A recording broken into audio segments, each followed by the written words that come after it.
Hello there, folks. It's Nerdy John here with another episode of the Nerdy Podcast. And today I have a very special guest with me. What's good, man? My name's Jay Dillon, and I am a commentary / drama channel, I think you could call it now these days. I don't really know the term anymore. Yeah, it's just a hodgepodge of let's see, you have the drama channels, and then that splits off into commentary and tea, but then those genres have subgenres in them. Yeah, I mean, It's like I don't know. Commentary is a weird state at the minute. I'm not gonna lie. I don't really interact with many people, so I don't know too many people. Like, I try and keep myself isolated because I see so many people backstabbing each other. oh god, yeah. Especially a certain bird. So it's like I keep it at a minimal interaction. If anyone reaches out to me, I'm always happy to reply, but apart from that, I don't really talk to many people. Yeah, I mean, I don't blame you. But you know, what's weird is at the same time, you kind of need to have like a network of other creators to help you grow. Yeah, do you know The Beak? Yeah, I know him. Yeah, so he's the only one I collabed with him on one video, but that's the only time. And that's the only guy I've ever I've always sent tweets out saying, oh, if anyone wants to collab, but you never really get anyone responding unless like you're a big time, well, they say big time, like over 200k, and everyone's like, oh yeah, let's do a video together. Yeah. So that's the only time. As soon as that they see that verification check mark. Oh yeah, and I see them all in each other's comments. I'm like, bro, I find it quite cringe. So. Yeah, it's the loyalty that they have with each other is admirable, but at the same time kind of annoying. Yeah, so I just stay a lone wolf, do my thing, and then yeah, that's how I've been doing it since day one, really. And hey, it seems to be working so far. Yeah, it has its ups and downs, for sure. Oh, yeah. Oh, dude. So, what the fuck has been happening with Nikocado Avocado? I don't really, I saw everyone making a video on him with that thing around his face. I was like, well, what is going on? Yeah. So I clicked on his channel, and I don't know what he's doing. See, the thing is, I actually find him quite funny. It's funny in the same way that like you can't help but stare at it like a train wreck. I know. I mean, I think one time I sat through a whole video. I don't know why. You sat through his videos, like, you poor soul. It was like 40 minutes, and I was doing something in the background, but I don't know. He was like farting and stuff and crying. I mean, I was laughing. I found it quite funny, but I don't know. I know it's an act. Like, I know personally it's an act. Yeah. But like at the same time, it's like, yeah, I get that it's an act, but like, hey guys, my act is smoking 40 packs of cigarettes a day. Yeah, and he doesn't think he's doing anything bad, apparently. But I look at him like, no one eat. I don't eat that much food in probably like 3 days, so it's like. Yeah, I think he's a lol cow the same way that vegan teacher is a lol cow, but like it gets to a certain point and it's like, all right, man, we get the joke. Yeah, now the thing eat a salad. Yeah, but with the vegan teacher, I don't know, like you see one video on her and like it's all the same. Like, she doesn't do anything different apart from telling someone to be vegan.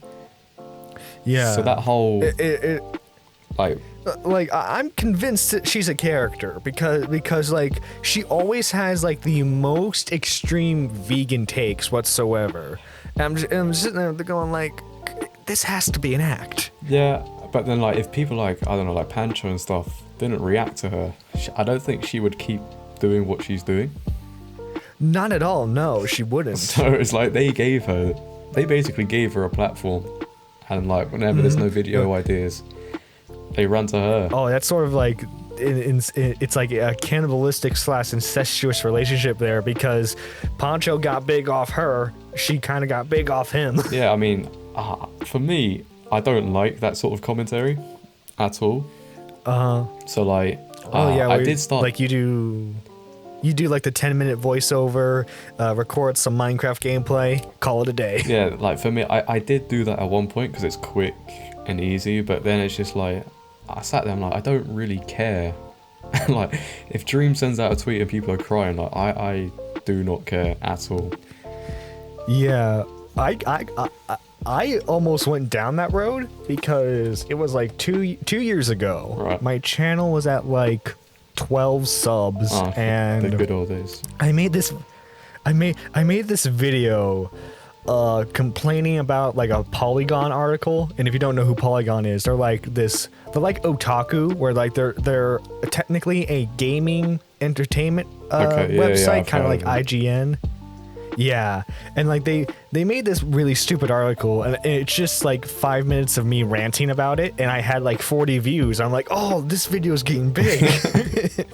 I remember those days, man. When you make one video and it gets like 40, 50 views, and you're like, oh damn, my time's covered. But then like you realise it gets a lot tougher after that, man. Yeah.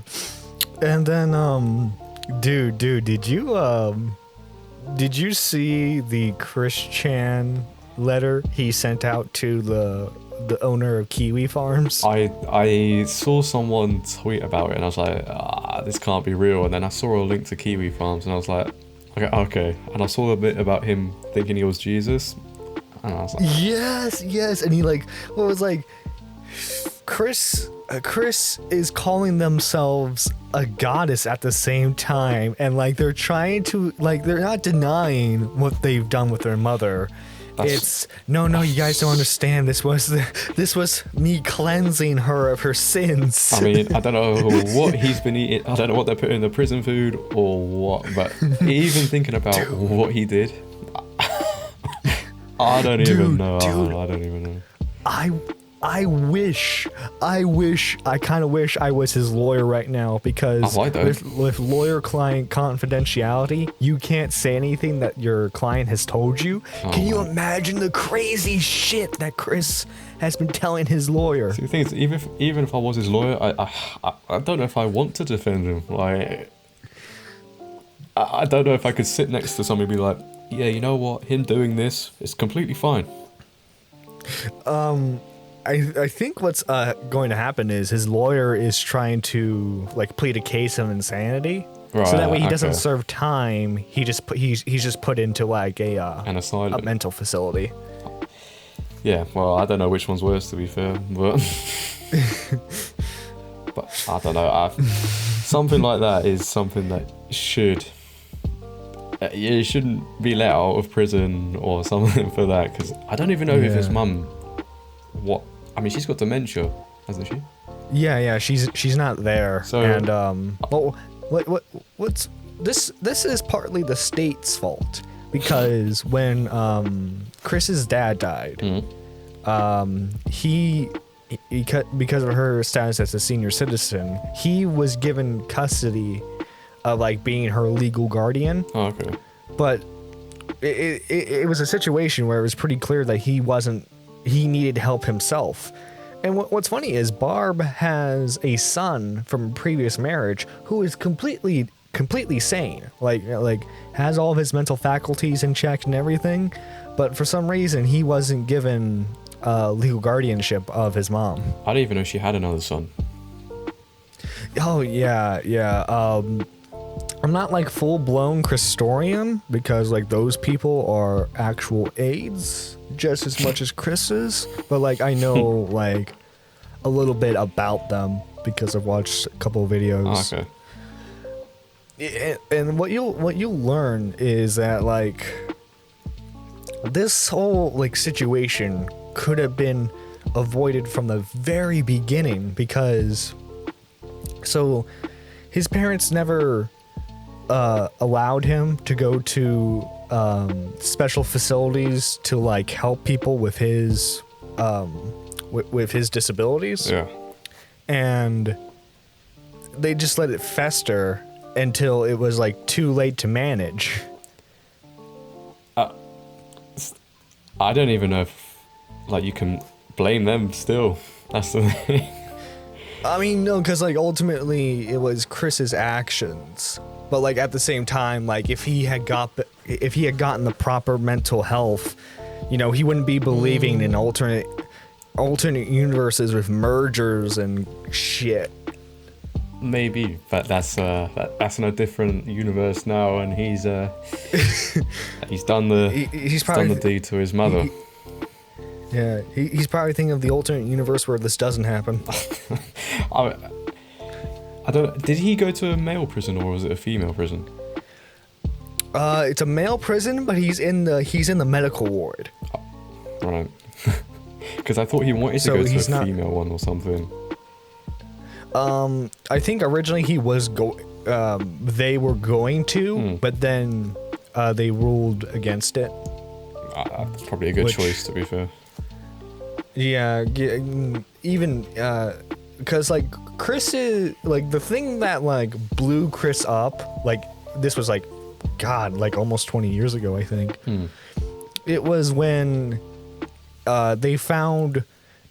When 4chan found images of his flyers around his local college, basically asking for a boyfriend-free girl, and like he was very specific about it. You know, they had to be white. I believe they couldn't. What was it? Because he was at the time against homosexuality, so I think it's like tide changed quickly. Yeah, which is rather funny. Although I think because like word is that he only did the sex change because he thought it would be easier for him to get with lesbian women.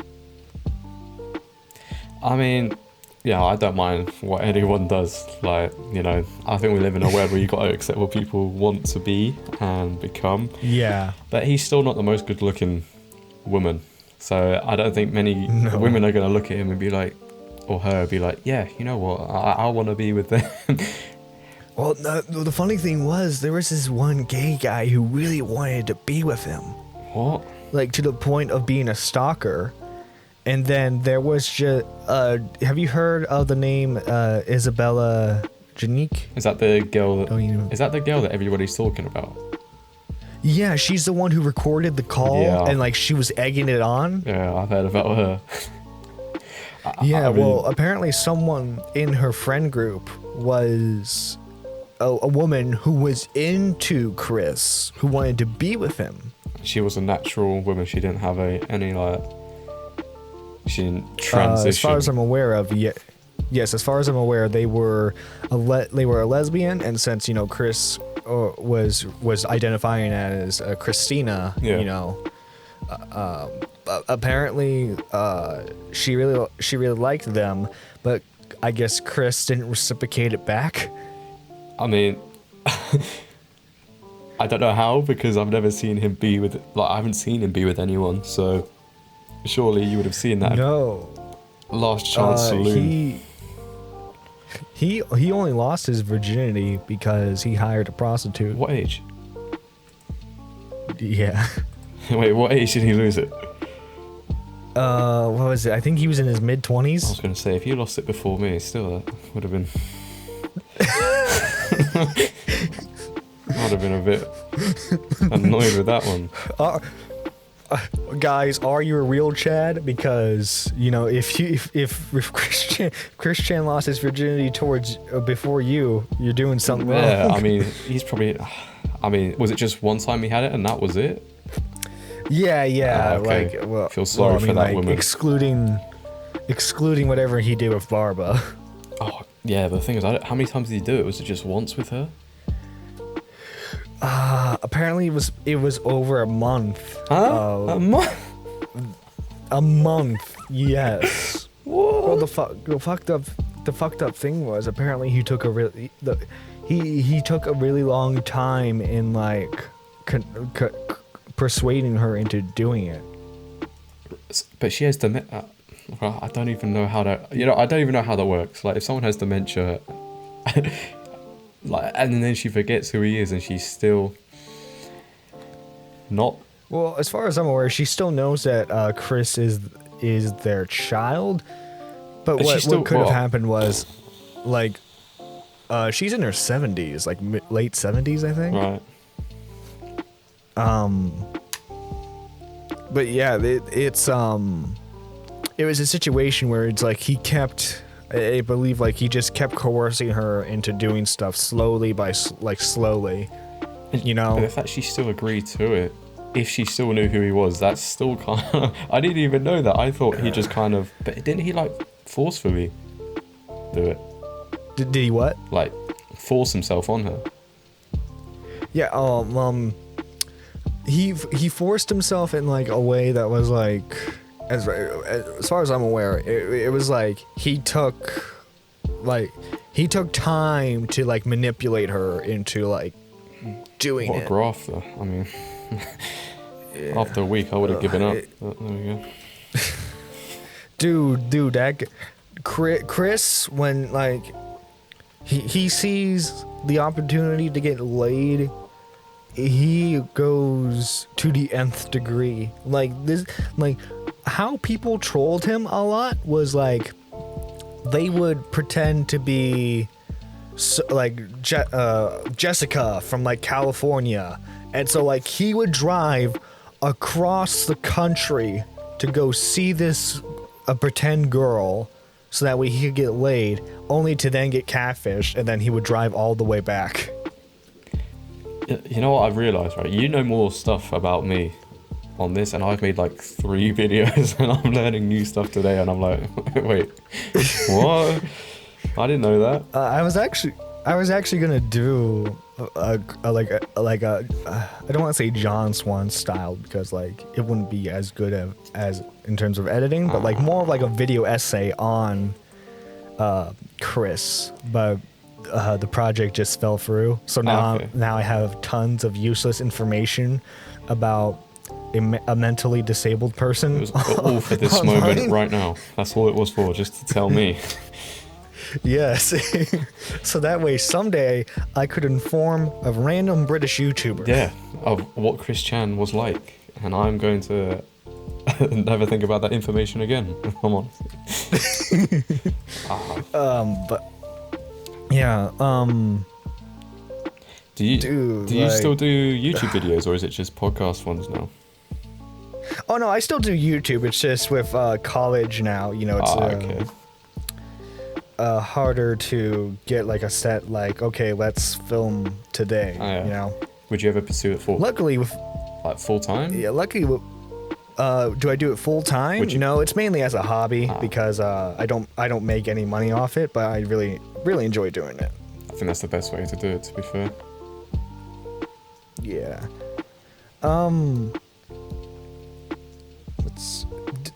Dude, fucking. What made you want to start podcasts? Like, what made me want to start podcasting? Yeah. It was mainly just, like, I was watching a lot of, like, the Joe Rogan Experience. I love Joe Rogan. And yeah, and you know, I just found that format really interesting, and so I started pursuing it when I was in junior year, so, like, the second to last year before I graduate. Okay.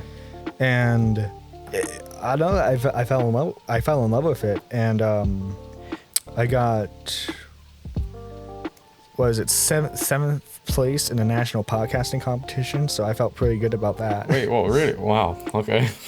Yeah. Wait, so how old are you? I'm 19. Fuck. Jeez. You? I'm 24, man.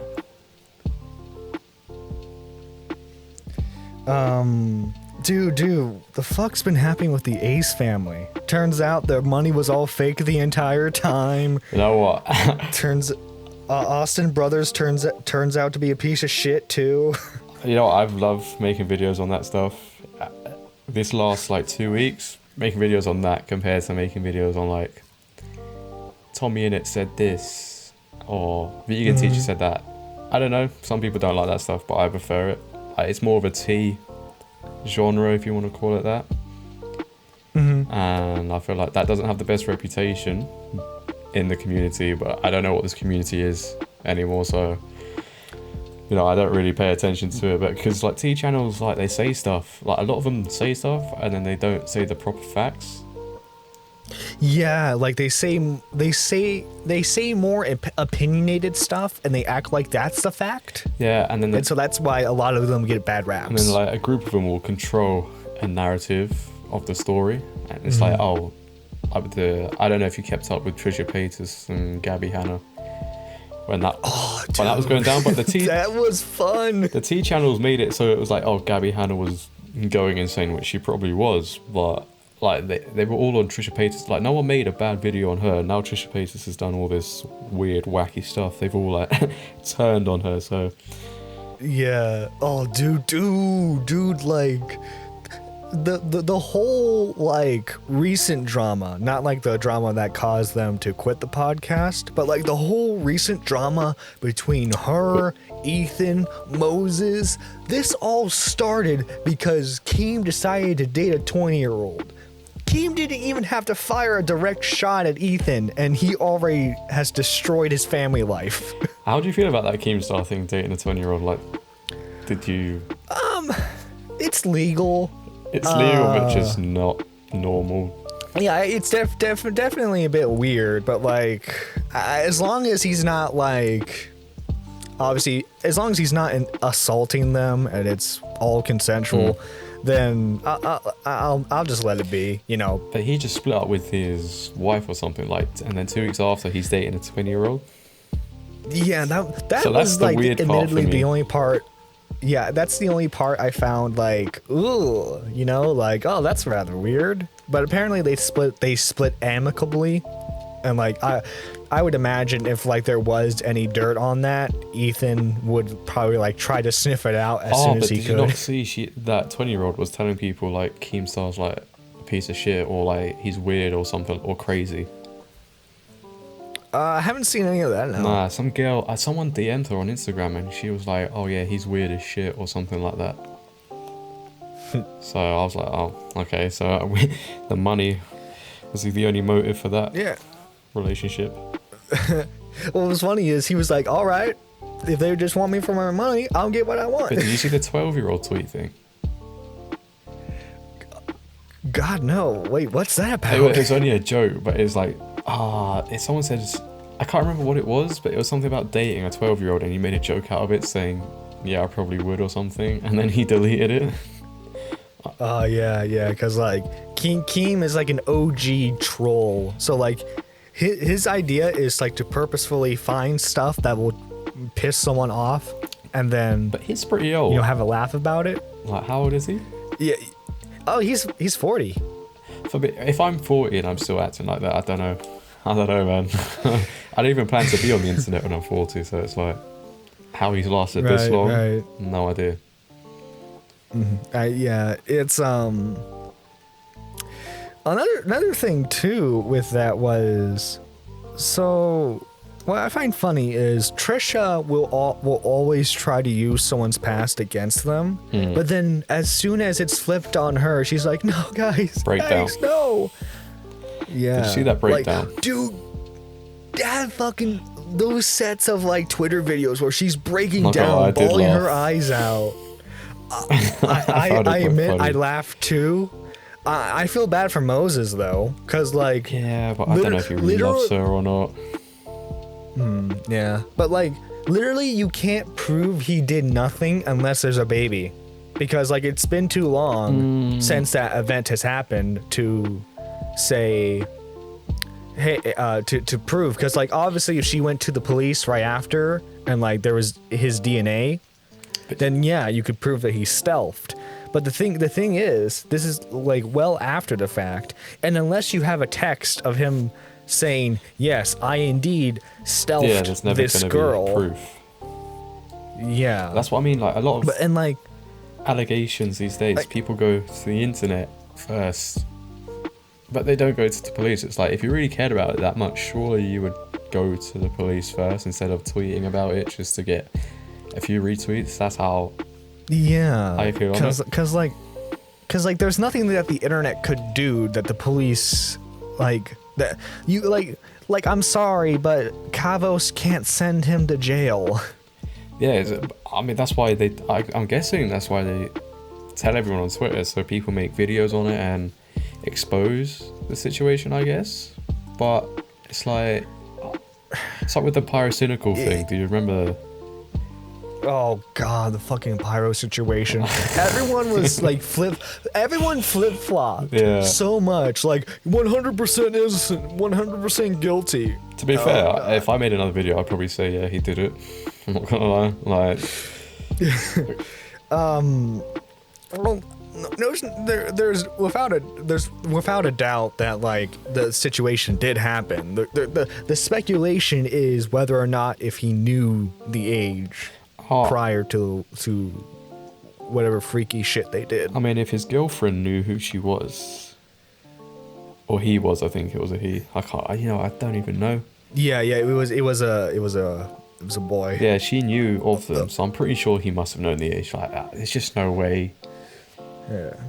Although, like, I look at it this way. So, like, the server that they met on was a not safe for work RP server, which you could only be 18 to join.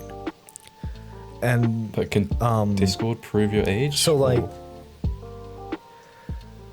I would assume that you would have to, like, I don't know, when people do servers like that, they usually have to show identification of some kind.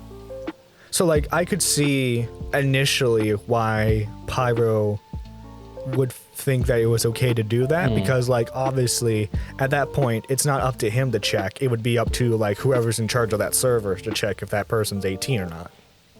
Yeah, I mean, as a content creator, I feel like talking to anyone that you don't know the age of is the riskiest thing that you could do, because most of the time they're not going to be over 18. Yeah, he definitely should have done his due diligence. Yeah, like I've never spoken to anyone like a fan ever like that, and never will, because I sort of keep the personal life and private life, YouTube life, separate from the whole thing. Right, and that's a really healthy way of doing it, because like if you start intertwining the two, one's gonna break. I mean, it's like, have you seen how, you know, Jalen? Oh god. He takes it, or she takes it very seriously, and I do too, but I feel like their obsession was like how I was when I had like 70 subscribers. Right. I'd be in I'd be out in a club and I'd check how many subscribers I have whilst everyone's dancing around me. Like, that's not normal. Like,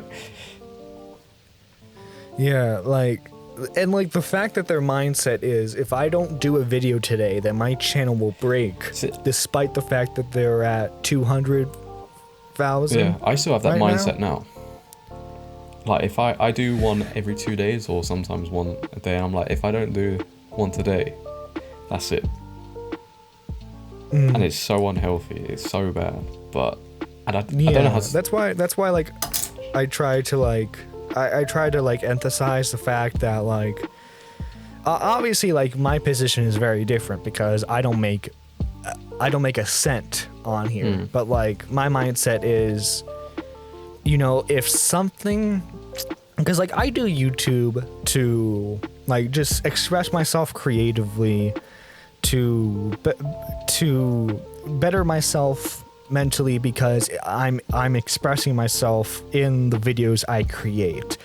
But like if it gets to the point of obsession, where it's like I'm worried about every single like, every single view, then like I need to step away from it for at least a week or two, you know? Yeah, I mean, with me, like, do you know what like hustle culture is, where like motivational videos and podcasts and stuff like that? So yeah, I mean, like, and like we people meme on it, but like people like there is like a grind mentality to doing YouTube, you know, pumping out the content to get the views. So hard. Like, it's been the toughest mental thing I think I've ever done, ever. Like, I've never had something that's made me so like low at times because it's not working, and then so happy at the same time. But it's got to the stage now where I could get like, say if I got 20,000 views on a video, I wouldn't, like, I'm kind of desensitized to that. Like, it wouldn't affect me. Whereas some people, like, they cry over that sort of amount of views.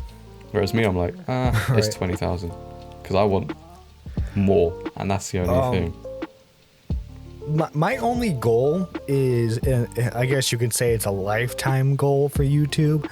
My goal is to, like, whenever, because eventually you have to stop doing hobbies. So, you know, eventually whenever I have to stop doing this hobby, I want to end it at 1,000 subs, because that's the milestone I'm heading towards. Wow, I mean, mate, I feel like you can easily do that. That's in your reach, easily. Like, if you did like 1-2 weekly videos, you could probably reach that in like, I don't know, 3 months. I mean, you're right, probably. I think because obviously, like, it's not just like, it's how you present yourself in the videos. And so, like, when you're someone like me who's not very used to talking, which is partly why I started doing podcasting, was because, like, it was a good way of me for practicing the talking to people. Yeah. But, like, because, like, I don't have a Nicholas Diorio presence in my videos. Like, I'm very mild. I'll say it. I'm borderline boring. So, like, I think I can watch a Diorio video and be like, yeah, I can sit through the whole thing. You know, I'd rather have someone that's more genuine and authentic than somebody that's trying to. Because again, with someone like him, he's got to play a character now, so I don't feel like it comes across as. Like, because he probably doesn't give a shit about any of the stuff he talks about, so he's got to put on this character. Whereas, like, normal people sort of like you and me, I think it just comes across as better than someone like that. Yeah, he's sort of like, I think in the beginning it was genuine, but like now he's sort of playing up like the New York wise guy, kind of like smart ass. It's like Augie RFC. I've never really watched him, and I'm not the biggest fan, but still now he's got to play up to that character that he's now got on the internet. Oh yeah, the whole like because like, you know, the meme of him being a Sigma sexist. I mean, so now he's playing that up. Some of his tweets, I'm like, wow, okay. That's a spicy one, yeah, buddy. But it's like, I don't know, like, the biggest thing that I've learned from this is when you make a video, you don't really think about like how you're presenting yourself, because like you don't know if your video could blow up the next day or whatever. So right, how you are, like, thousands of people are gonna watch you across the world. Like, for me, that's one of the craziest things. What's funny is, like, a lot of creators, like, a video for them that blows up is like something that like they do either like somewhat low effort or like they put like middle of the road in. And it's like, yeah, I can vouch for that. It's the videos that you don't expect to do well that end up blowing up. Oh yeah, for sure. Like, I put so much effort in everyone, so that's probably when I'm like, it doesn't blow up. I'm like, oh, for fuck's sake, man, not another one. Whereas if I made one, no shit's given, probably do really well. Mm-hmm. But I just take everything so seriously. Like, yeah. I know, like, the counter argument to that is like one of Nick's or John Swan's videos, but like, I don't know, at the same time, they kind of had connections in the community to begin with to get some traction in those videos. Yeah, I agree.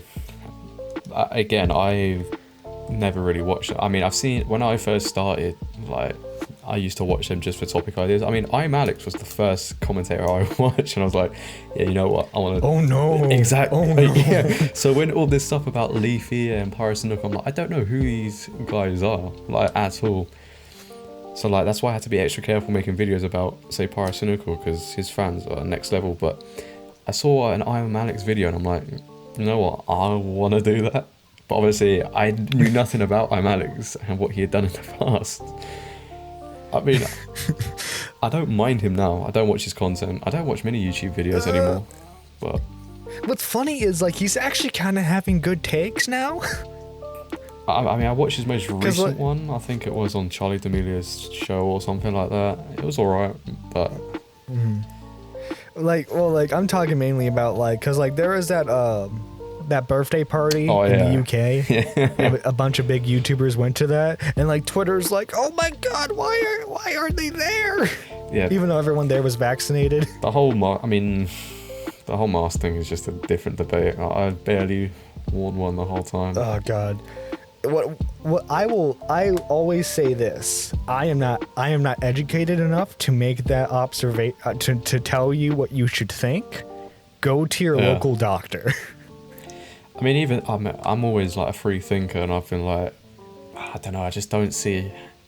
There's just so many like in this country, I don't know what it's like in America, but they like say one thing and then the next day it'd be completely different. So it's like everyone's confused, and then like. Yeah, it's sort of the same thing with America here as well. So one day they'd be like, oh yeah, masks are great, and then the next day they'd be like, oh, okay, you don't need to wear them. So you're like, wait, what? What do I do then? Yeah. So I was like, you know what, fuck it, like, I'm just gonna do my own thing. And you know what genre I absolutely hate and I give almost no leeway to? What? It's the fucking family channels. Cause like you have these motherfuckers who are just like, hey, let me phone my 2-year-old so that way I can get 5 million views. I mean, it works. I mean, I remember though, when I first started, like last year, Family Channel was like, I used to be in contact. They don't do it anymore, but like, they only got like 250 subs, so I don't know how families get big off that. Like, I don't know how it works. I don't know what the algorithm's but it's like average. Well, like I think part of it is like it shows a layer of family friendliness. Obviously, if it's a vlog family video, so like it's gonna be like PG. Yeah. And so you then have like, because like a lot of people who watch, like casual viewers who watch YouTube, often they watch stuff to live through that person, especially if it's a vlog. Yeah.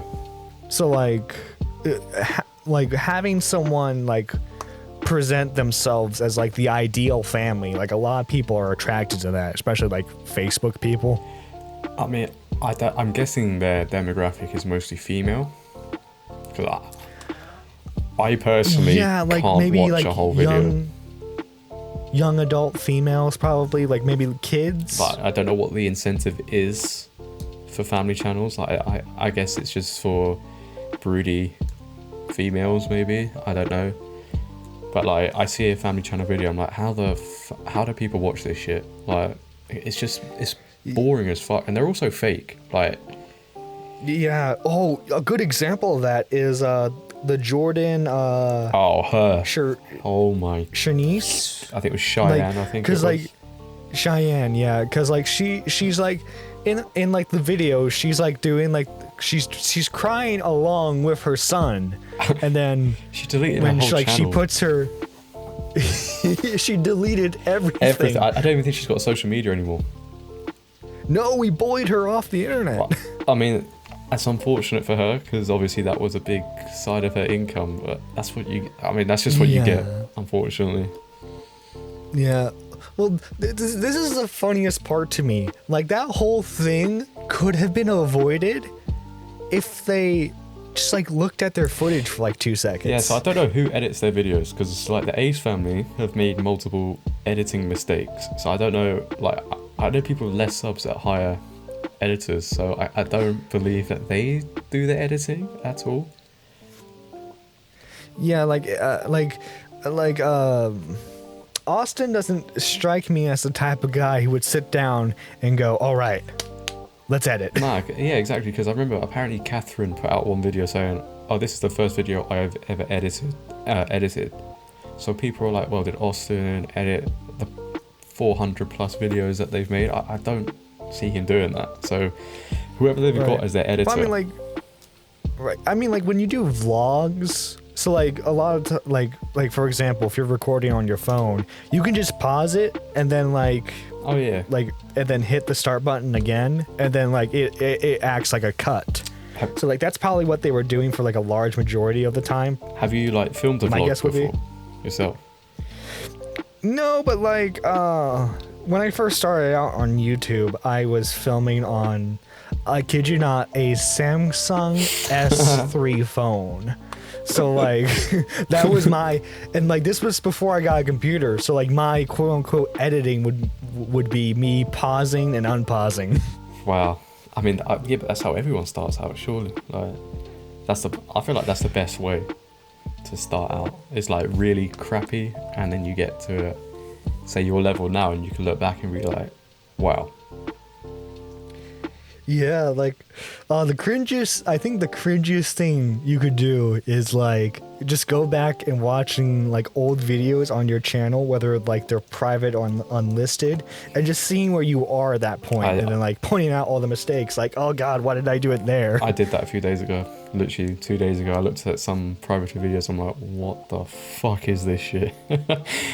Oh, dude, yeah, I'm so glad I privated a lot of my older videos, because like they're just like, oh, how many videos do you have? Like, do you have a lot of videos, or is it just like, oh, I lost count. Hang on, let me look at my analytics.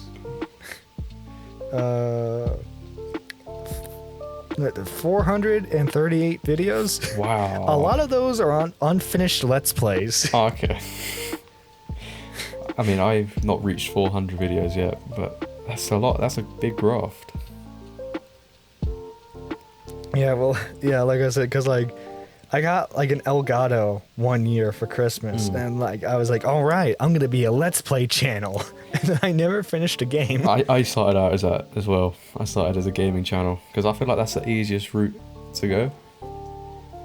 Yeah, because like I think people either start as like you have like 3 roads to go down, like a gaming channel, a vlog channel, or like some type of reaction channel. Yeah, and then you get the commentary people. Yeah.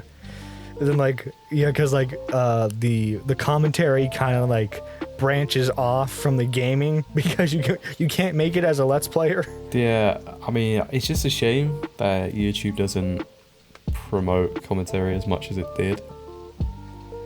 Right.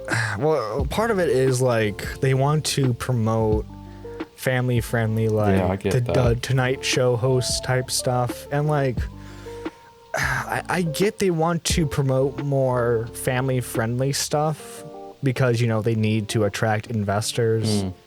But like at the same time, like why not try to do more, like, because like there are family friendly channels on YouTube.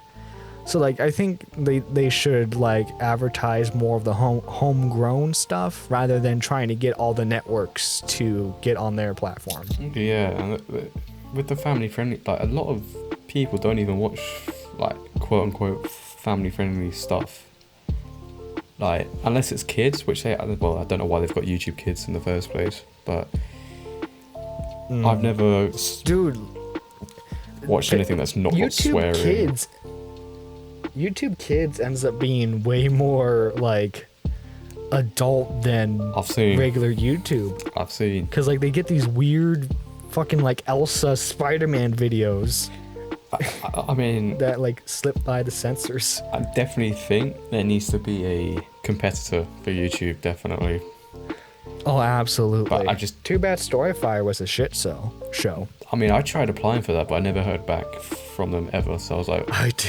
Oh, okay, well that's. I think I did it like twice. That's a no-go. But like, there needs to be another company because I love YouTube, but there's just so many things wrong with it that are out of your control, and that's the worst thing because you can't like the TikTok algorithm is so much better.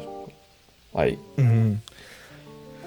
But the problem is, TikTok doesn't support long-form videos. I mean, I think you could do 3-minute ones now, which is, you know, a big step up. But if they, but yeah, like I think, because like if YouTube had a competitor, then they would purposefully change their policies to attract creators more. The reason why like they're able to do whatever they want now is because as much as we complain about their policies, we have nowhere else to go. Exactly. It's like, for me, I've made TikToks before, and like they've got thousands of views, and I'm like, I put no effort in whatsoever. And then you go to YouTube, and you're putting a day's work of in, and you get like sometimes you can only get like 50 views. Like people that do that, and it's like, surely there has to be something to help small creators. Like Twitch are doing. I don't agree with it, but they're gonna try where like viewers can pay a small creator a certain amount of money, or pay some money, and it boosts them into recommendations. I don't agree with it because it's not organic, but it's like, yeah, that sounds like an easy way to like exploit something. Yeah, and I'm sure the larger creators will exploit that when like fans start paying them to be recommended. But it's like, Well, I imagine the reason why they tried to implement that is because like YouTube is poaching a lot of like big time streamers to promote their streaming side of the network now. Yeah, I mean, people aren't gonna not swear in their streams, so surely, you know, is there gonna be issues with that? Are people gonna end up getting striked? I don't know if you can get striked on YouTube Gaming. If you say a lot of no words, they will yellow mark you. I know that much. Exactly. And you think, I see it. I don't know how that's gonna work. Yeah, like streaming's fun, but like the problem is like if you mess up, you can't edit it out. No, exactly. I just think obviously the world's more sensitive than it was, and I get you can't say certain. Like I don't even care about saying like really edgy stuff. I just wish there was more leeway. Like I don't know if you saw, you can now say bitch and shit at the beginning of videos now. Oh, you don't have to wait like 30 seconds anymore? Yeah, they won't demonetize you anymore. But it's like that's normal language for like people these days. So why it's such a like TV shows say it? Yeah. And it doesn't make any sense. Well, what's funny is like they don't like YouTube says they don't like allowing monetization on topics that cover tragedies, but then you have like these big time Tonight Show hosts like uploading clips of their show talking about like the latest mass shooting. Exactly. And then I guess you can give like leeway to like news networks because like they're spreading out information. But like at the same time, like those should technically get demonetized as well, because Casey Neistat, he tried doing he was going to give all like the ad revenue of one of his videos to the recent the shooting in Las Vegas where the guy was on the tower shooting at people who were going to a concert. Was that like when 100 people died or something? Well, I think at least like 100 people injured. Yeah, and then like YouTube went in and like, well, doesn't matter if it was for a good cause or not. You talked about a tragedy, so you have to be demonetized. So like, if that applies to creators, then it should apply to the news stations as well. I mean, I haven't got a video demonetized in so long. It's just because I don't say anything like that's bad, but it's so hard because you have to sort of then not be who you want to be sometimes, because you want to say something but you're like, can't say that word, otherwise I won't get. I mean, it's not even about the money, it's just if you get demonetized, your video doesn't get pushed out more. Yeah, which is, I don't understand that, but yeah. And then it's like another thing too is like people are self-censoring so much now. Did you hear this person got R-worded? Another person M-worded someone else. Yeah, I know. Like it's getting to the point where it's like speaking is ridiculous. But that's, I mean, I don't know who. I mean, apart from Susan, I don't really know who runs YouTube. But it just seems like a lot of Karens are at the top, and they don't want to hear anything. Yeah. I mean, have you ever watched Ben Shapiro or anyone like that? Yeah, I watch like Ben Shapiro, and then I watch Kyle Kulinski. So like he's kind of like the opposite in terms of like the political side. Yeah, when it comes to Ben. I don't really watch them, but like they get away with it because obviously they're big. time YouTubers. Yeah. But like, if I had the same opinion or said something the same, probably wouldn't go down as well. Yeah, I think part of it was like Ben obviously he didn't start out as a YouTuber. He started out as a political speaker, and then like I think like he's at like a couple like official like campaign affiliations here and there with like certain Republicans, and so like I think he's seen as like an important figurehead. So like his channel gets a lot of leeway because it's seen as like a big time person doing it. It's kind of like how like Will Smith gets leeway on like a lot of stuff, even though, you know, he's not really a YouTuber. True.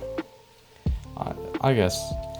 I mean, if someone came to me now and said that, did you like, I want to be a full-time YouTuber, would you recommend it?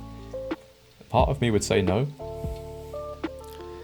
Yeah, I absolutely wouldn't, because, well, unless you're like the leechiest person imaginable who will do whatever cutthroat thing you need to do in order to get big, for one, it's going to be very slow. Yeah.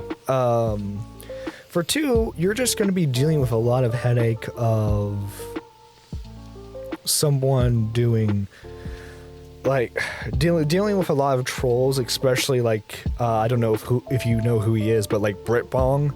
I've heard like, of BritBong. Dealing with people like that is just like a headache. I mean, of course, like I get why like Tommy C, he's like a radio host sort of dude in the commentary community. Yeah, I've heard of him. I get why.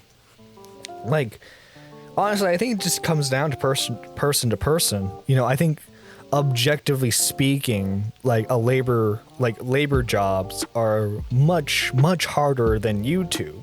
But like at the same time, like if you can't deal with YouTube a lot mentally, I totally get why you would want to work like a regular 9-to-5, because at least that's more stable in terms of income. I actually think YouTube is harder than a 9-to-5. Do you know that? Oh, do you? Because 9-to-5, you're guaranteed a salary unless you get something happens at your workplace. You're guaranteed a set salary. Whereas with YouTube, like even if you're big, something can still, like you can have your channel strikes or whatever. And I feel like definitely for people that are new, like us, it's a lot harder. Like I've worked 9-to-5 before, and it's a lot easier than doing YouTube for sure. Maybe that's because I take it too seriously. I don't know, but I guess it gets easier when you get bigger. But for someone that wants to be big, the mental strength is to not give up is something that I've had to learn big time. Right. I see both sides of the argument there, cause like you know I get like, you know, you like, oh, you turn on your webcam for 5 minutes, you rant, you shut it off, and then you upload it and you get like 1,000 views. Oh yeah, I get like, oh yeah, that's totally harder than working a 9-to-5. But then at the same time, like imagine how much stress someone like Markiplier is on. Love him or hate him, like the dude is constantly working on like podcasts. He's working on like voiceover appearances, YouTube original stuff, you know. I mean, I've never watched him, but I know the sort of work he does. I think 9-to-5, I feel like I would encourage people to not do it at an early age. Like, don't go straight into a job 9-to-5 because you'll most likely end up staying there because it's comfortable. I'd wish I started YouTube when I was 16, 17. But I started when I was like, 23, I think? So I started when I was 14. Exactly. On my older channel. Yeah. So in YouTube terms, I think, you know, I started quite late. For sure. Like. Well, then again, to turn it on that head a bit, it could be looked at somewhat as a good thing, because at that point in your life, you're matured a bit. You know, you're not saying, 100 like really outlandish stuff, you know, like a lot of like creators, you know, like Shane Dawson, you know, like those guys who started out when they were in their late teens or like mid-teens, like they did a lot of outlandish stuff, and you know that eventually bit them in the ass. He will come back for sure. I think he's coming back. I think he wants to come back. I think he said in a podcast he's waiting to come back, but he wants a video idea. I think like I saw like a thing of him like editing like a friend's video, so like he's back in like a sense of like behind the scenes stuff at least. Yeah, he I don't know if you know his fiance. I do not know his fiance. No. I think he edits his videos or does the thumbnails for those videos, and he's appeared in them, so he's still there but not there. Dude, but at the same time. You know what was to kind of go back on Trisha. It's weird how she's like undeniably like the most annoying person to be around, but like she had all these connections. She had connections to Jeffree Star, James Charles, Ethan Klein, Keemstar technically. She had connections with Shane Dawson, and then like a David Dobrik, and then like a bunch of other like vlog / like mukbang channels. I get like being in the LA area, you're going to work with YouTubers in the LA area, but you think after like the fourth freak out from her, people would know to stay away. I think that's why people like her though. That's the thing, because she's obviously not mentally right. Like, as much as I don't like her, I have to admit like she's obviously got problems. But I think that's why people like her, because like you know she's gonna do something stupid soon, so you've always got something to watch, and people like that will always have an audience. Like that's just how it works. Yeah, I mean, I would argue that was the whole reason why Frenemies got started, because Ethan knew eventually she would break down in an episode and he would get views out of it. Like surely when you're first thinking about having her on, you must know in the back of your head at one time she's gonna do something, which she did, and you're gonna profit off that. I mean, I've a lot of these YouTubers that I make videos on, I don't really know much about, and I've never watched them, whereas like younger people that are more like watching YouTube videos know everything. Like you knew so much about Chris Chan, and I knew nothing, and maybe that's because I don't watch enough videos or anything. I was watching stuff like Down the Rabbit, like, cause like obviously like when you're 14, like you watch a lot of YouTube. Yeah. So like I was watching stuff like Down the Rabbit Hole, and like just eventually I just got a like I built up a lot of like I guess YouTube lore, let's call it. And so like now I'm filled with like a lot of like useless like internet drama information. Have you ever watched Game of Thrones? The first season, yeah. I was gonna make a joke there. It would have been so good. Damn it. You're basically the memory for YouTube. Like, if you know what, if anyone has any like ideas or wants any knowledge on anyone, you're probably the go-to guy. Oh yeah, dude. I'll admit, because like a creator that I know who you've actually interacted with, Craig Beckett. Yeah. I'm in his Discord server, and he's like, all right, pull up, like, if you guys can, help me find some information on Jalen, because he was going to do a video on her. Well, a second video, technically. But then, you know, he just made it into a live stream, and, like, within 10 minutes, because like, I've had beef with Jalen in the past.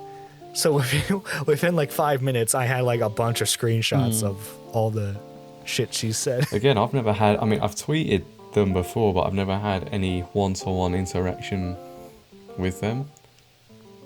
I mean, I don't know what she's like behind it. I'm guessing she's completely different to what she is on YouTube. I don't know.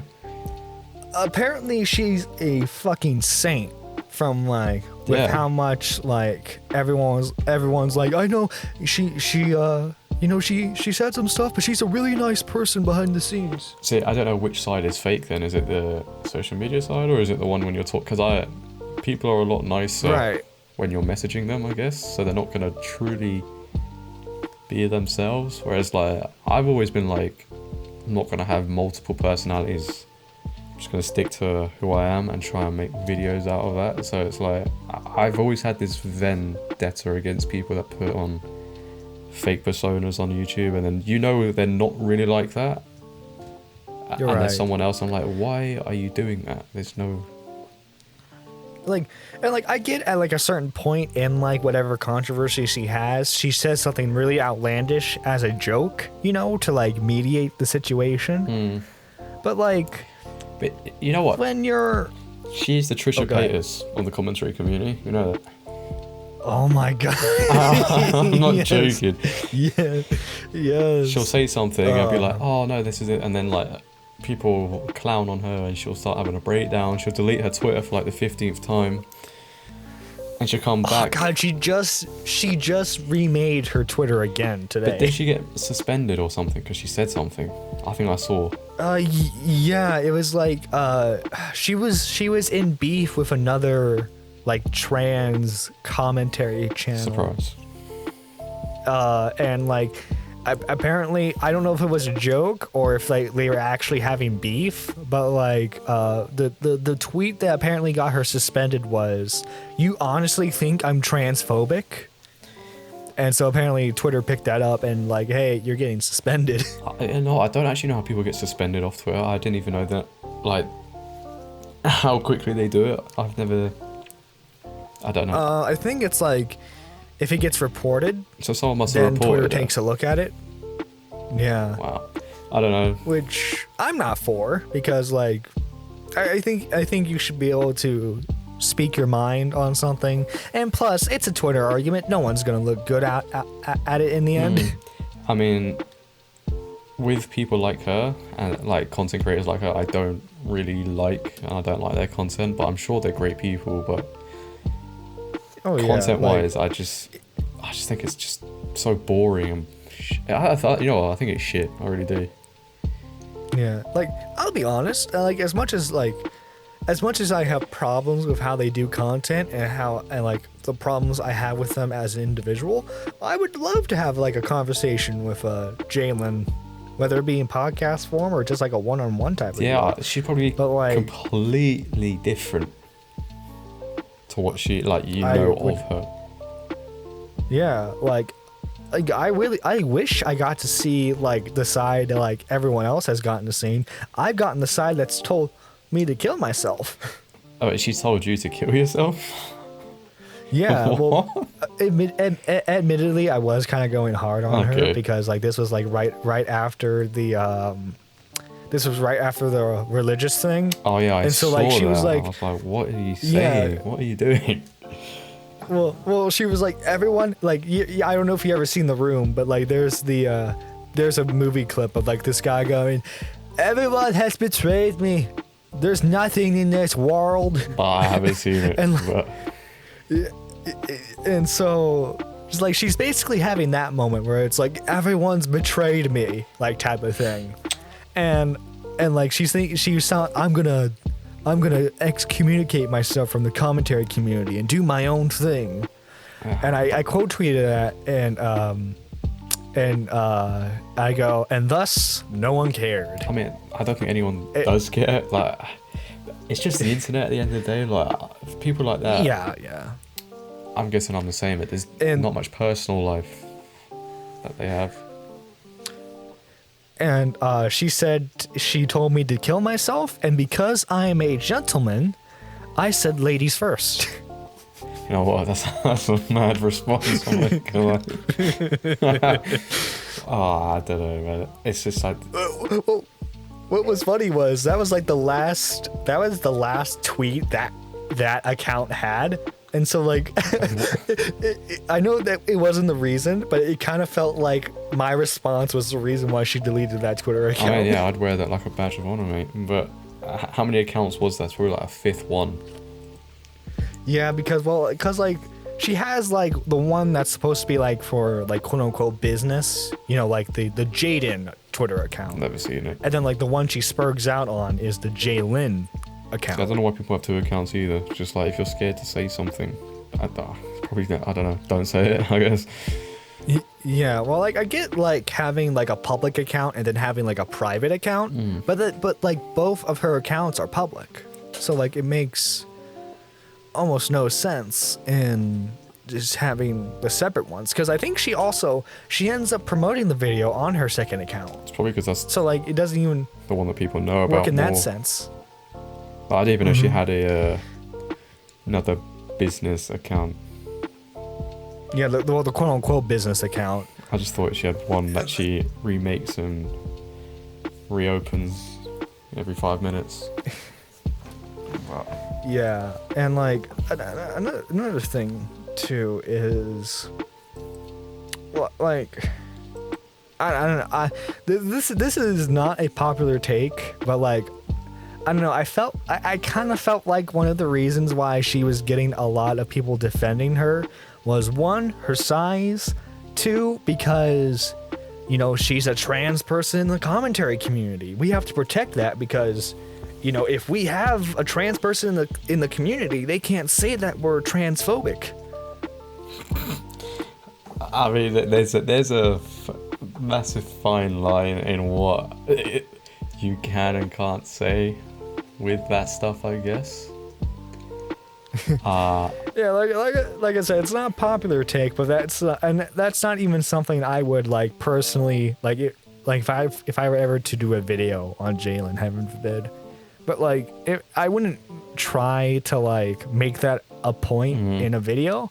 But it's a personal like thought I've had. Like, you guys are defending her really hard because like the people who are defending her would clown on people for doing way less. Yeah, it's a weird loyalty thing as well. I don't know many of the bigger YouTubers that defend her. I don't think they even like her that much. But Tipster was really good friends with her, but now he's distanced himself. See, I've never really watched Tipster either. I've probably like watched one video, and that was just to use a clip.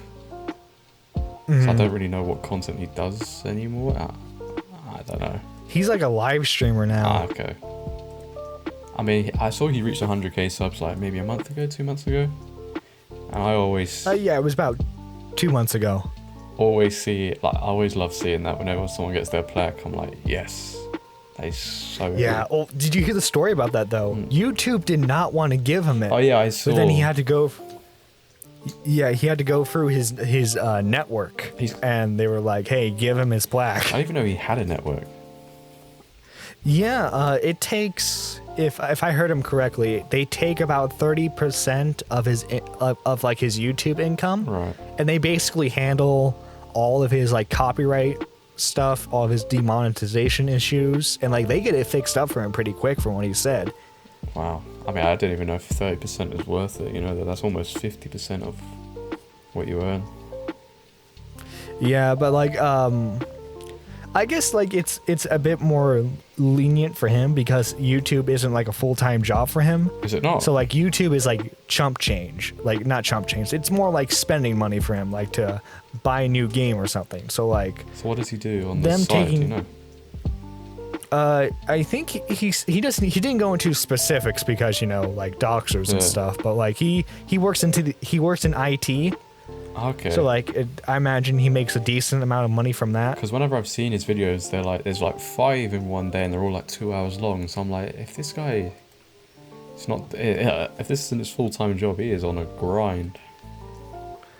What he does is like he'll do a live stream of like his content and like he'll have it in segments, and then if he wants he'll like edit it.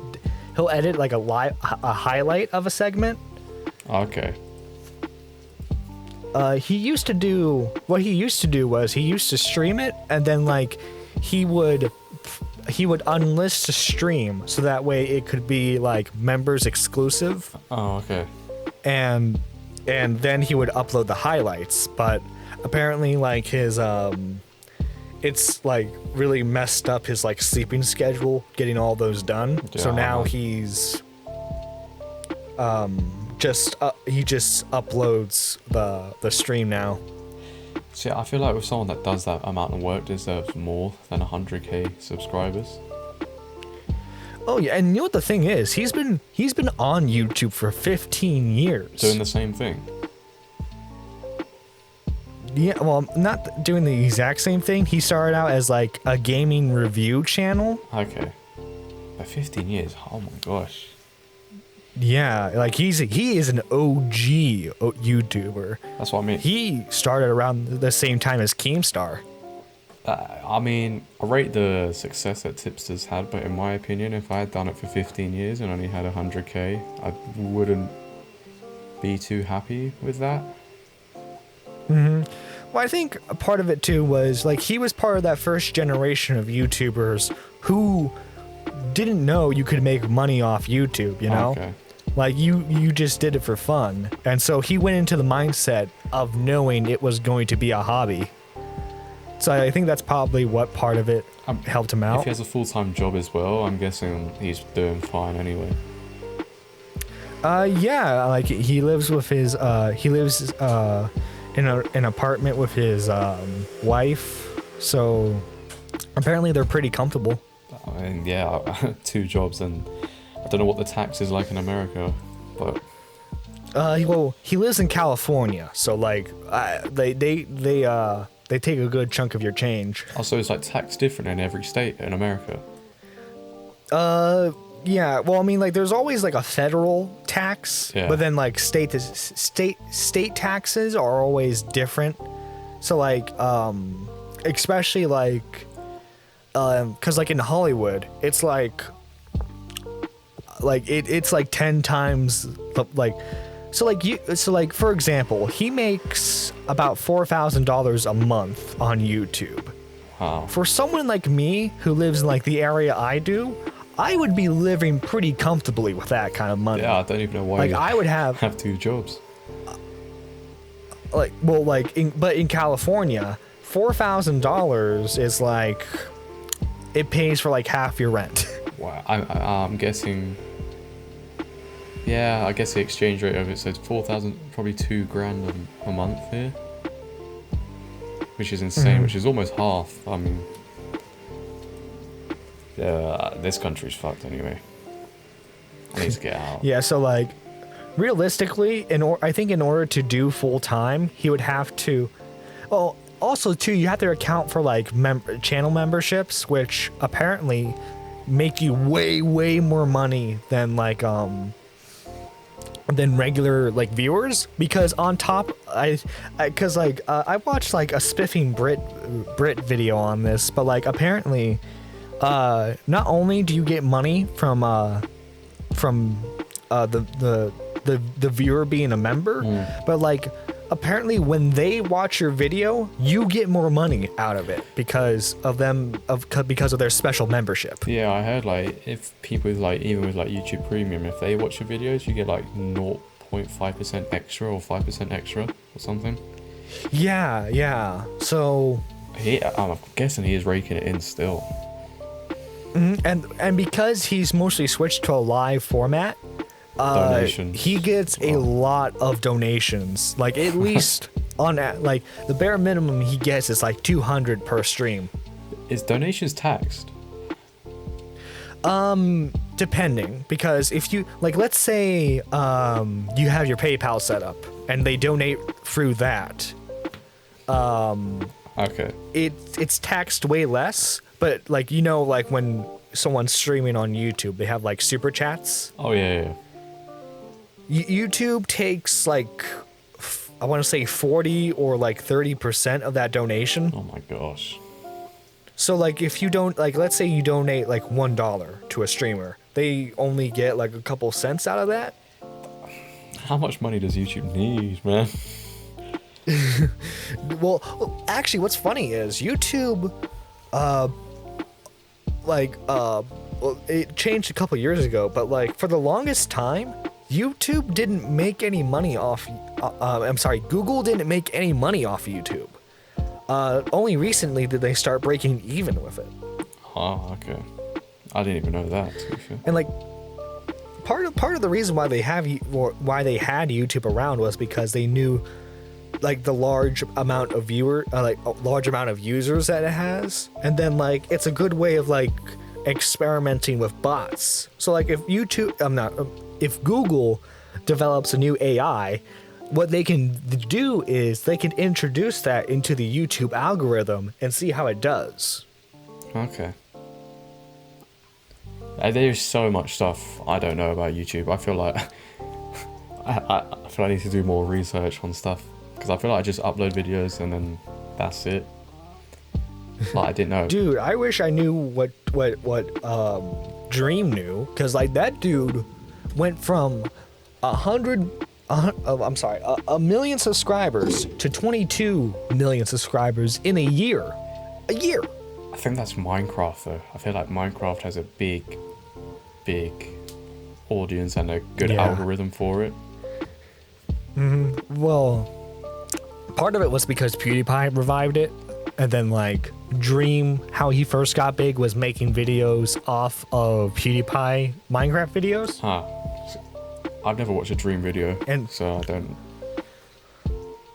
Well, you know, the funny thing is, like, his videos actually aren't too bad. Like, obviously, like, it's sort of like very, very kiddish stuff. Yeah. So like, it's not like 100% grade A quality, but it's actually like somewhat entertaining, which is kind of sad because like the dude like just has such a toxic fan base. You know what? It's his fault. That's what I always say.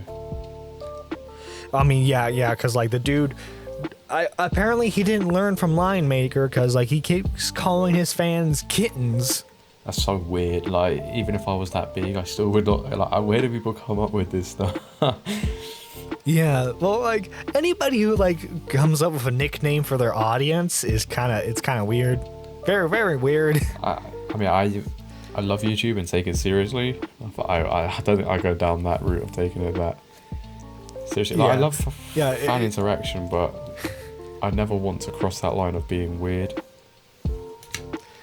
Yeah, because like it's just like, oh, it's kind of odd.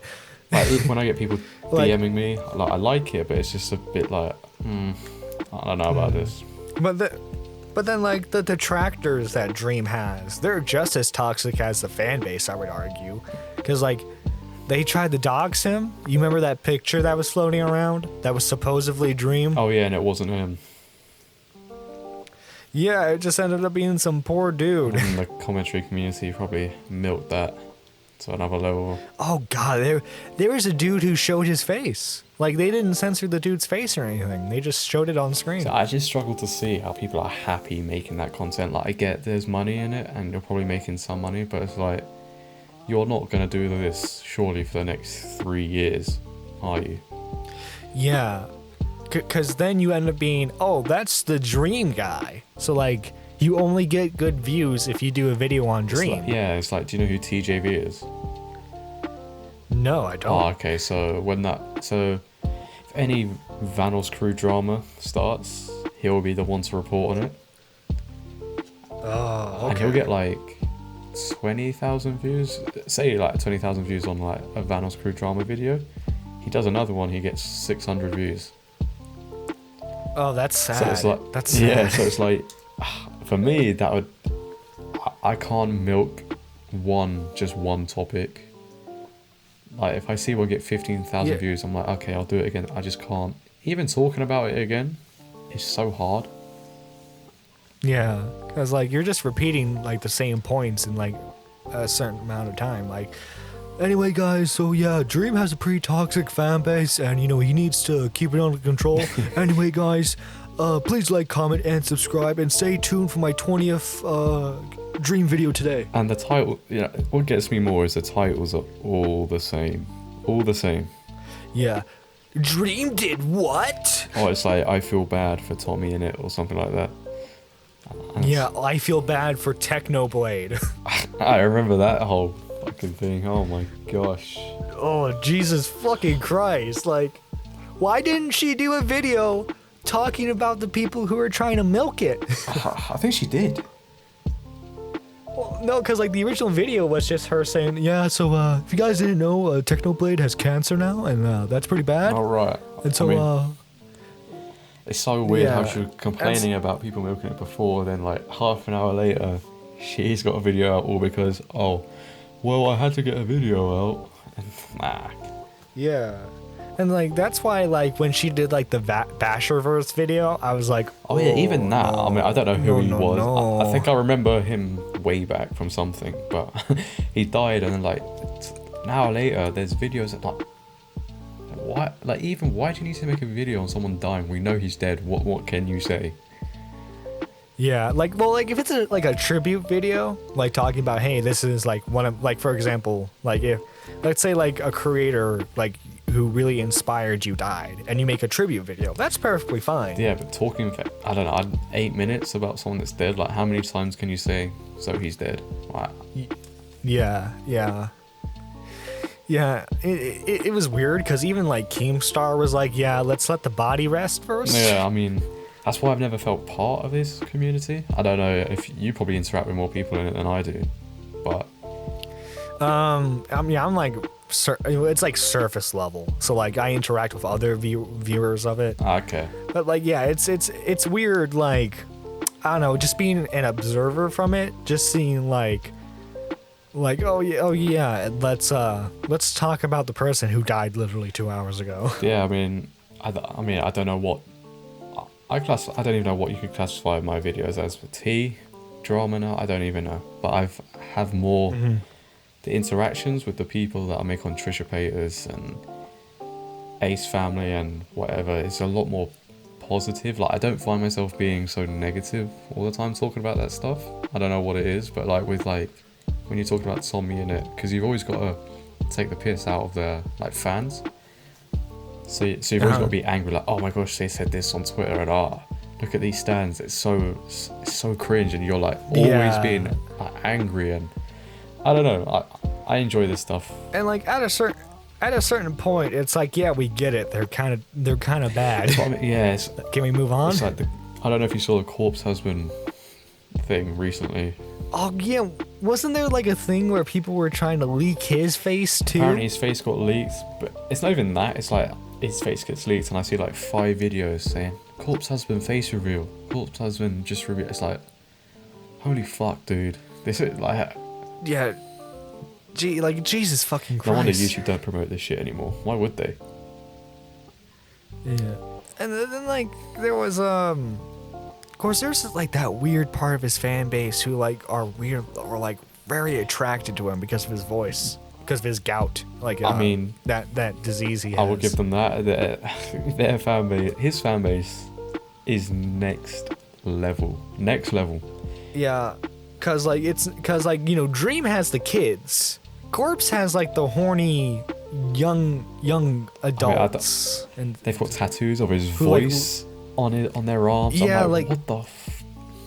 Yeah, it was weird because like I think like that voice clip in reference was just him like saying hello on like a Twitter video. I mean, I remember one time I made a video on Corpse Husband, and it like kind of blew up. I got like 15,000 views the next day, but I had to remove it because I had like the dislikes on that were like huge, and I probably had like 10 likes, and it was like 500, 600 dislikes. I'm like, there's no way this can stay up. Like, this is so bad.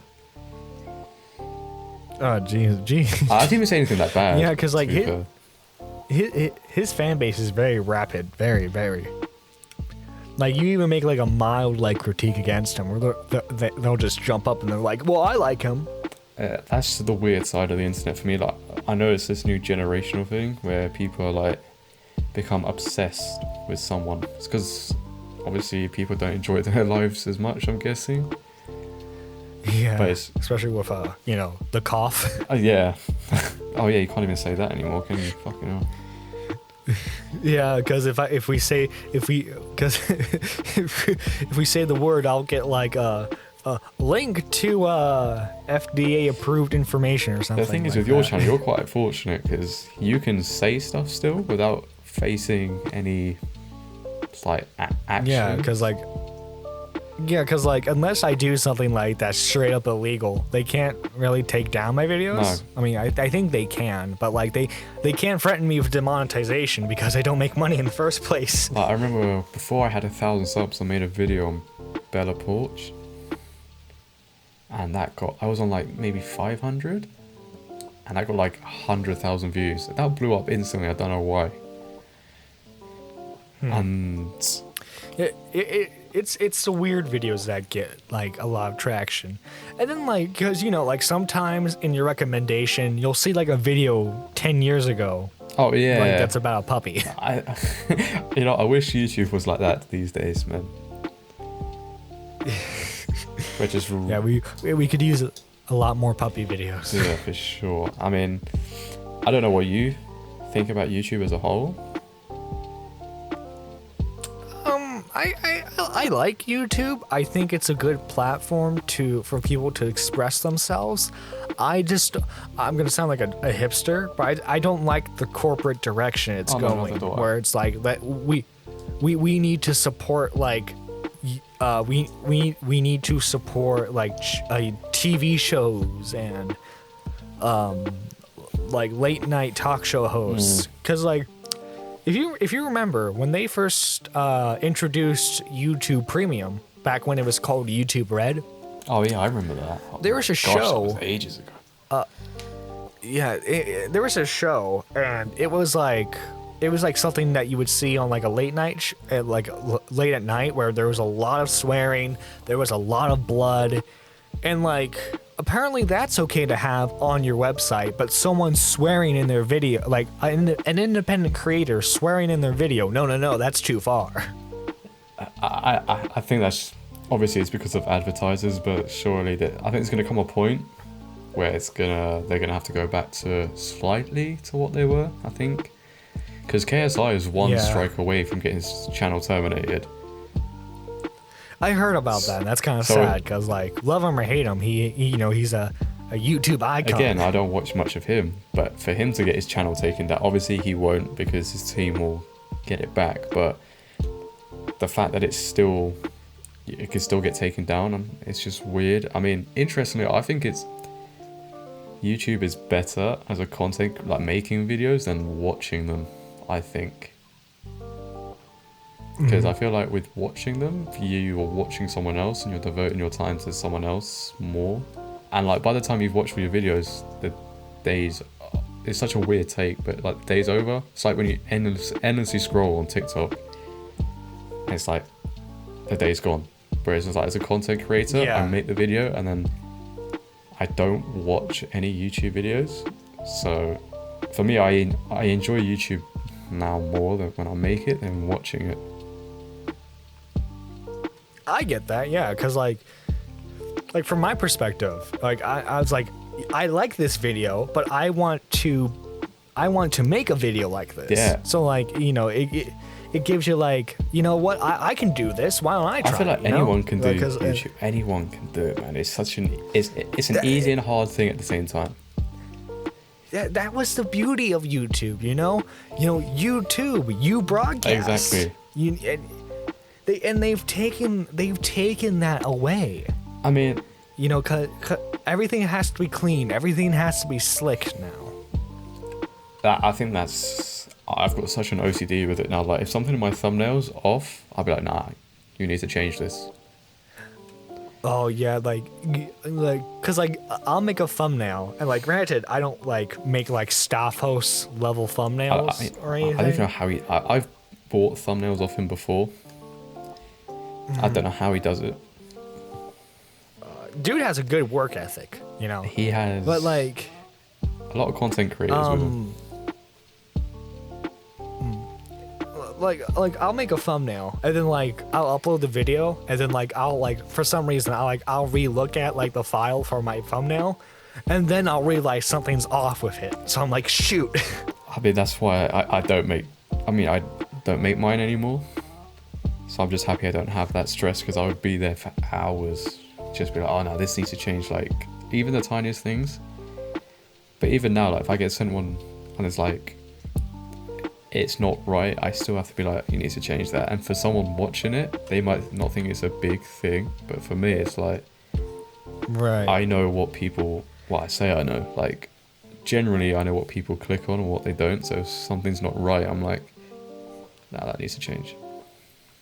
Yeah, and then like I think too, it's like when you're making your own thumbnail, you're a lot harder on yourself than like if you were to outsource that to someone. Because like if you look at like a thumbnail someone made for you and you're like, oh, that's really good, thank you so much, and then you don't think anything of it. Whereas if like you've made that thumbnail, like we've talked about, you're looking at like every little detail to see if you did it right. But then that one thing I realized is when you have a video do really well, like the other day I was making a video and the pressure, because like you think to yourself, oh, this one's going to do really well, so you try even harder, and I think I had 40 minutes of audio and like footage to cut down, and the video was like 10 minutes, so there was 30 minutes of unused retakes and everything, just because the pressure of that thousands of people could watch you.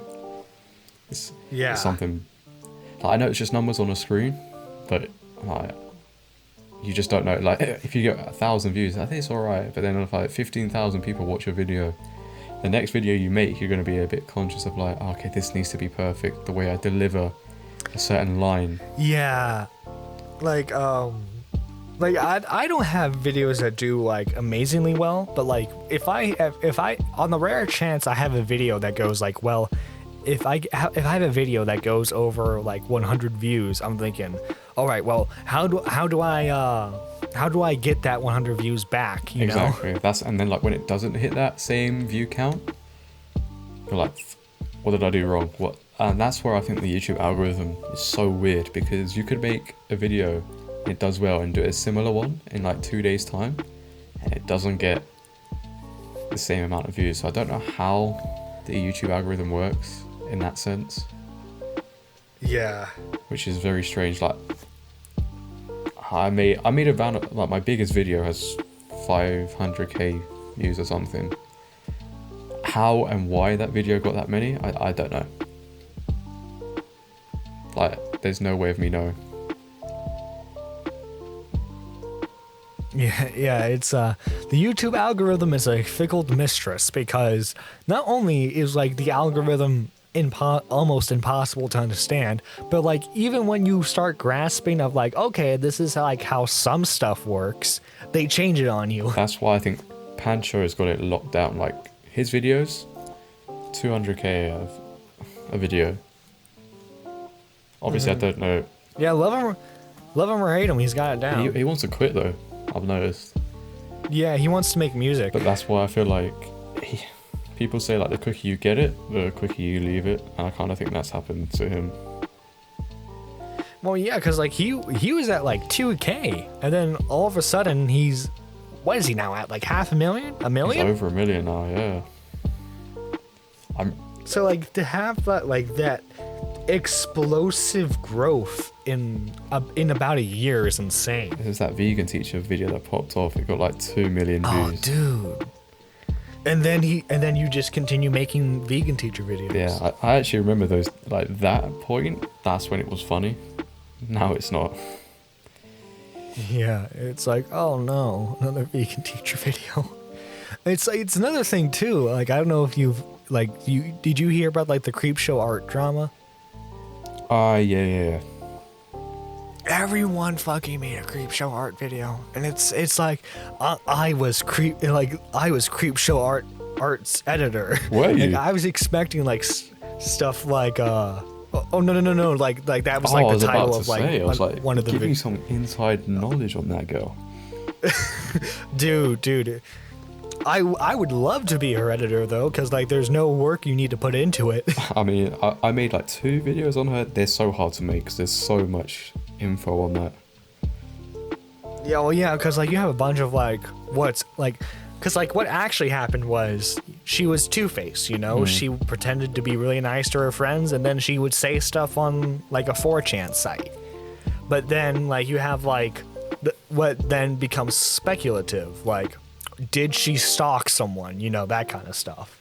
Yeah, and I started covering it pretty late, so it's like I had so much to catch up on. I was like, there is no way I can cover all of this. I'll be here till. Yeah, like a creator who goes by the name of Emily Artful made like a 2-hour video on her. I mean, I'm just like, Jesus Christ. It's like, have you ever watched The Right Opinion? Yeah. I just don't know how people sit through an hour. Like, I get it, but I just don't know how people can watch. I struggle getting through a 10-minute video sometimes. Mm-hmm. So how people sit through that whole hour-long video is insane. I mean, he has a nice voice. I'll give him that. He's got a lovely voice. For sure. But then like, you have like. Oh, like, he made, like, what was it, like a 4-hour video on Nikocado Avocado? Like, there's probably someone that watched the whole thing, but for me, I probably watched like 10 minutes. I had to, like, watch it in, like, I technically watched the whole thing, but it was only like, okay, I'll watch, like, a little bit of it here, and then, like, a week later, I went back to the video again. Yeah, I mean, he should have just, I don't know, like, released it in separate parts. I don't even know if that would have worked, but 4 hours, man. Like he did with the Onision thing? I mean, he must have made a lot of money off that. Oh, yeah, probably, because, like, it got into the algorithm, I know that, and then, like, 4-hour video, you're going to get a lot of watch time off that. I mean, I'd be surprised if the average view time was more than an hour with that. Yeah, probably like something like 50, like I imagine like 40 or 50 minute range. Yeah, because I noticed my like 10, 13 minute videos probably get like 5-minute watch time. Right. So you have to like account for like people's like attention span. Yeah, because people's attention span these days is so fucking short.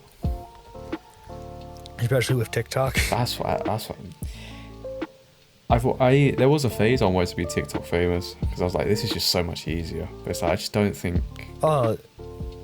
Dude, you could just make a video of like you lip syncing to a song, and even if someone like was watching it ironically, it would still be views.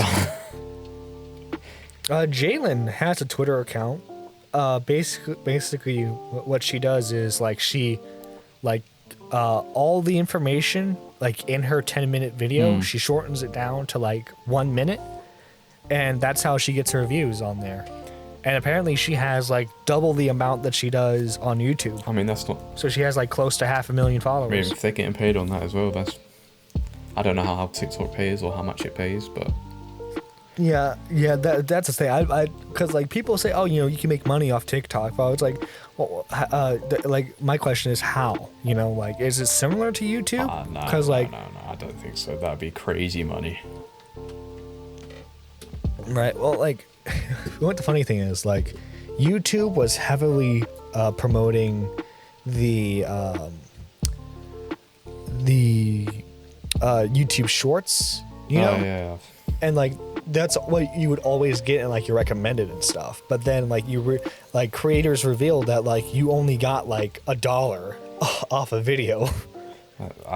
Because like how the YouTube like structure works, it's like if your money is based off watch time. And so like let's say I have a 10-minute video and you have like a 1-minute video.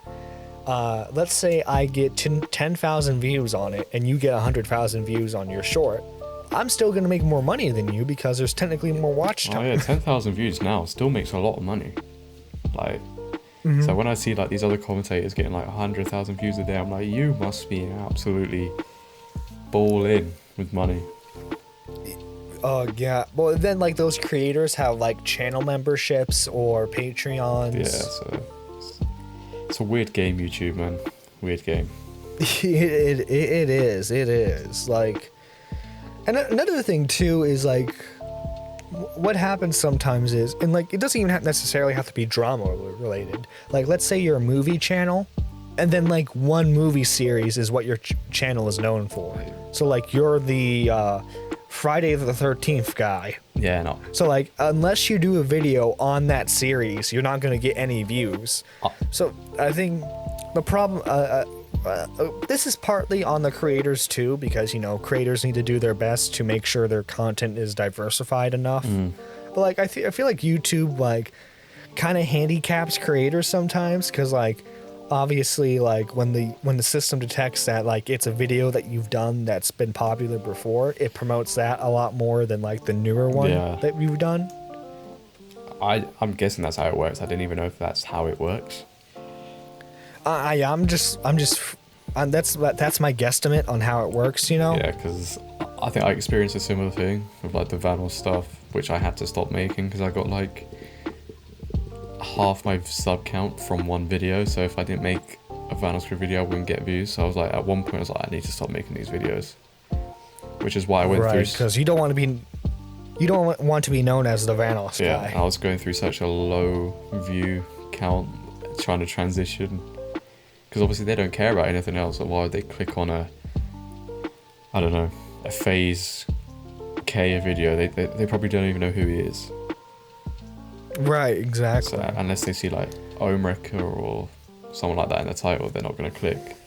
So which is why like I see people milking the videos of like Dream. I'm like, you do realize you try anything else, people aren't gonna watch. Yeah, and that's ultimately the failure of the channel, because either Dream is going to stop doing what people report on, or the people who hate him are going to get tired of hating him, and they're going to move on to something else to hate. So I don't know what.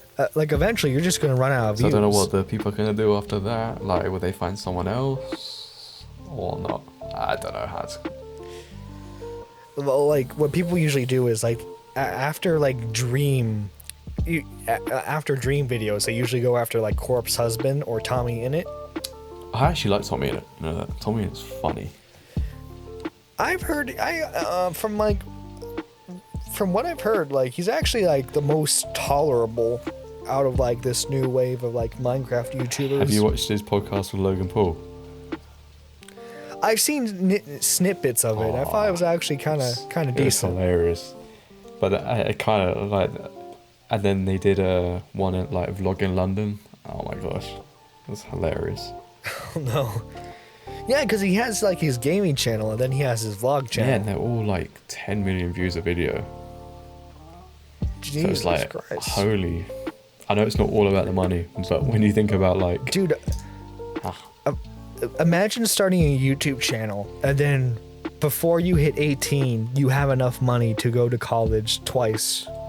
I mean, that's insane. Yeah. I don't know why I do YouTube, to be fair. Like, because it's not about the money. It's never been about the money. So I just kind of think I just like doing it. Well, like, Aiden. I don't know if you know Aiden Projects. I've seen people like his tweets and stuff. Yeah, he's not even 18 yet. And he has enough money to, like, live on the rest of his life. Is he a commentary channel? Yeah, he's like a Leafy style one. Okay. I think I might... Can't really remember what his channel was. It's probably come up. Yeah, I know who Aiden... Yeah. He's got nearly 1 million subs. Yeah. But he hasn't uploaded... I mean, his newest video after a month has got 8k views. So... Only 8k? Yeah, well, 7k, yeah, because he hasn't uploaded in a month. So obviously, YouTube aren't going to promote his video. Cursed school. Yeah, I mean... Taking time away. If that was me, I'd just quit school and just run with that as far as I could. Oh, his parents would probably have a heart attack over that, though. I mean, if my son was getting 100k views, well, I'll be like, listen, quit that school now. And just make them videos, boy.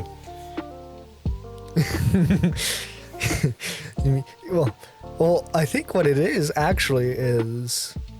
I think it's changed, but when he started, he didn't have his own bank account. So, like, all the money would go to his parents. Oh, mate, I hope they gave him that money, otherwise... Yeah, I think, like, I think since it's transferred over, because, like, you have to be 16 here in the States to have a bank account. Oh, yeah, I think it's the same here. You know, he's almost 18. So, he's got that money back. But apparently, like, before he got access to the money, YouTube didn't give him, like, all the money he was making before this transfer. And so he was talking about it on stream with Augie, but apparently he all of a sudden got like an extra 200 what was it, like a 200K in the bank. Oh, that tax would have been huge though, no?